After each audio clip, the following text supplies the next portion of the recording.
ఓకేనా? లక్ష్మయ్య గారు చార్టర్ ప్రెసిడెంట్గా ప్రారంభించడం జరిగింది. మా ముఖ్య ఉద్దేశం ఏంటంటే గ్రామీణ ప్రాంతాల్లో లయన్స్ క్లబ్ సేవలు పోవాలంటే ఇక్కడ క్లబ్ లేకపోతే ఈ టీవీ ఇక్కడికి రాకపోతున్నామా? క్లబ్ ఉన్నది కాబట్టి ఇక్కడ వచ్చింది. క్లబ్ లేకపోతే మీరు ఎంతసేపు ఉన్నా నల్గొండ చుట్టూ ఏదో మా ఊర్లలో చేసుకుంటాం. క్లబ్ ప్రతి ప్రాంతంలో ఉంటే అక్కడ ఏదైనా అవసరం ఉంటే స్కూల్స్లో కానీ జిల్లాని కూడా సపోర్ట్ చేయొచ్చు అనే ఉద్దేశంతోనే ప్రతి మండలానికి ఒక లయన్స్ క్లబ్ పెట్టాలన్నప్పుడు ముందుకు వచ్చి ఇక్కడ లయన్స్ క్లబ్ మిత్రులుగా లక్ష్మయ్య గారు, శేఖర్ గారు అందరూ కూడా సహకరించి మంచి క్లబ్ స్థాపించారు.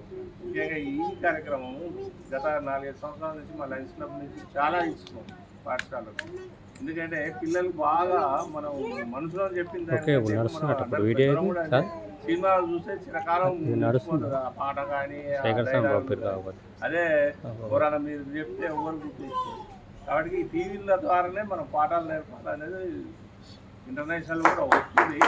దానికి అనుగుణంగా మనం కూడా సపోర్ట్ చేసినట్టయితే గవర్నమెంట్ స్కూల్లో పిల్లలకు కూడా రోజుకో క్లాస్ అంటే ఇక్కడ అంటే అంగన్వాడీ కానీ ప్రైమరీ స్కూల్లో అయితే 5th క్లాస్ ఒక గంట సేపు, 4th క్లాస్ ఒక గంట సేపు ఒక రూమ్లో పెట్టి క్లాసెస్ డిజిటల్ క్లాసెస్ ఒక వ్యవస్థనే ఉన్నది. అది జిల్లా మన ప్రభుత్వం తరఫున ఆ క్లాసులు తయారు చేసి వాళ్ళు పంపిస్తుంటారు, దాన్ని ప్లే చేస్తూ ఉంటారు ప్రతిరోజు కూడా.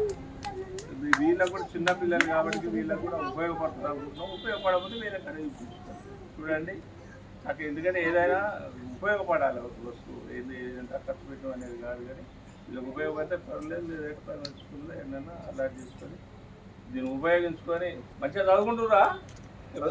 నమస్కారం సార్. నమస్కారం చెప్పండి అందరికి.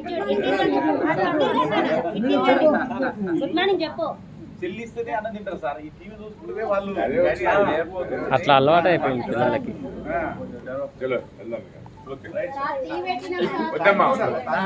నిజంగా బంద్ చేయాలి. ఇదేనా సార్ బంద్ చేసేది?